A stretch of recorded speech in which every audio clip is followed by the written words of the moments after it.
অর্জুন মোহগ্রস্ত ছিলেন বলে আত্মীয়দের মৃত্যুই ভয় পাচ্ছিলেন, কিন্তু কৃষ্ণ তাকে মনে করে দিলেন আত্মা অবিনশ্বরী। জীবনের কোনো বড় ক্ষতি বা প্রিয়জনের বিয়োগে আপনি কি ভেঙে পড়েছেন?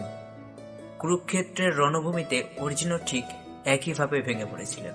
তখন স্বয়ং ভগবান শ্রীকৃষ্ণ তাকে এমন এক সত্য বলেছিলেন যা আজও আমাদের জীবনের সব শোক দূর করতে পারে।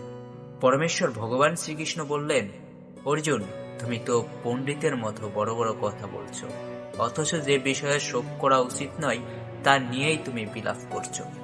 যারা প্রকৃত পণ্ডিত বা জ্ঞানী তারা জীবিত বা মৃত কারোর জন্য শোক করেন না। কেন শ্রীকৃষ্ণ এই কথা বললেন? কারণ এই শরীর কেবল একটি বাহন বা পোশাক মাত্র। আজ আছে, কাল নেই, কিন্তু আত্মার মৃত্যু নেই। জ্ঞানী ব্যক্তিরা জানেন যে যা পরিবর্তনশীল তা নিয়ে শোক করা বৃথা। অর্জুন মোহগ্রস্ত ছিলেন বলে আত্মীয়দের মৃত্যুই ভয় পাচ্ছিলেন, কিন্তু কৃষ্ণ তাকে মনে করে দিলেন আত্মা অবিনশ্বরী।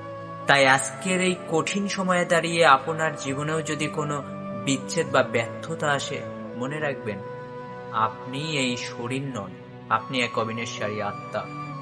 পরিস্থিতির দাস হবেন না, বরং সত্যকে জানুন। এবং এই মহান বাণীটি ভালো লাগলে শেয়ার করুন এবং কমেন্টে লিখুন জয় শ্রীকৃষ্ণ।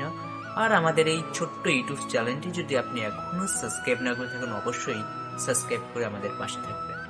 হরে কৃষ্ণ, রাধে রাধে।